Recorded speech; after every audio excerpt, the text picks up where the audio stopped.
What is fear?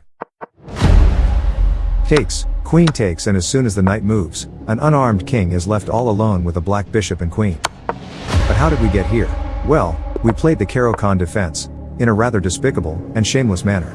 Because after intense and thorough research, it became clear that when you play the Caro Kann, you will meet these 3 types of opponents. And today we will learn the best way to outsmart each of them and then witness a strangely violent game at 2000 rating level.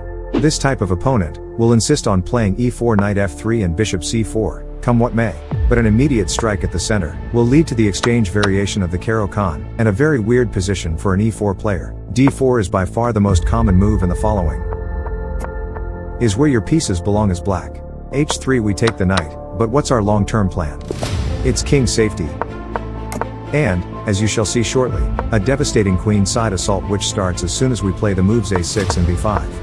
In this setup, the best square for your knight is c4,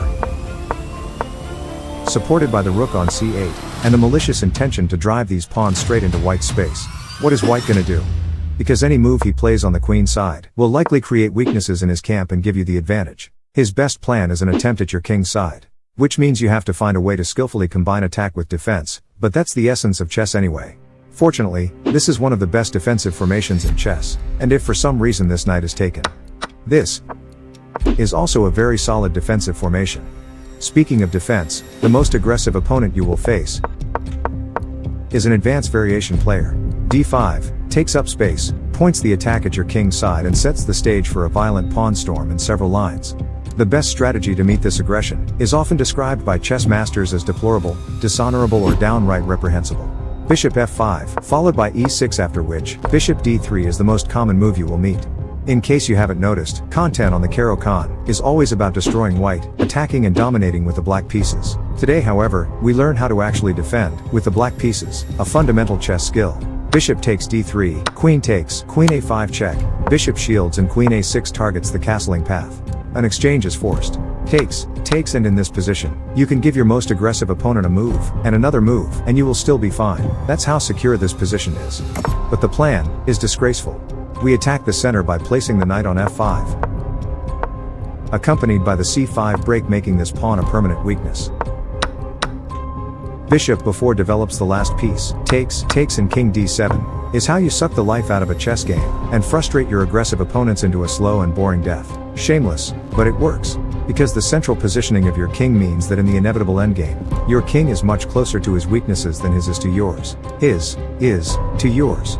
Try saying that in Zulu twice as fast. Anyway, if you're an attacker at heart, this is why you clicked on this video. e4, c6, d4, d5, and this is the most studied and prepared opponent you're ever gonna face as a Caro Kann player. They have all memorized the top mainline engine moves up to the middle game. Which is why I have prepared a surprise.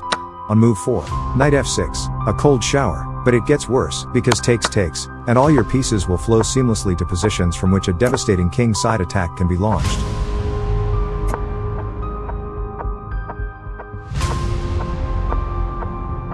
This is the target formation, and from here the bishop will move to d5, where its looming presence on the queen side, but more importantly, on the king's side, will be felt. This pawn on b5 cements the strong position of the bishop on d5, and a maneuver of this knight to f4 will create a position rife with tactics. As a matter of fact, in this very position, since both knight and pawn are protected by this one pawn, an instant bishop sacrifice comes with devastating effects. Takes, queen takes, and the knight has to keep an eye on h2, so bishop protects, but then this knight begins moving slowly towards a king that isn't going anywhere anytime soon.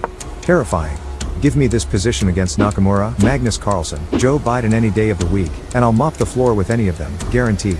But let's look at how a game between two 2000 rated players continued from here.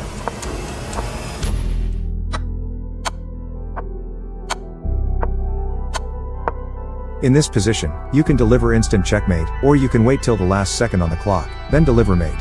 Which type of player are you? Type A, or going straight to hell? Please like the video and let me know down below. Checkmate.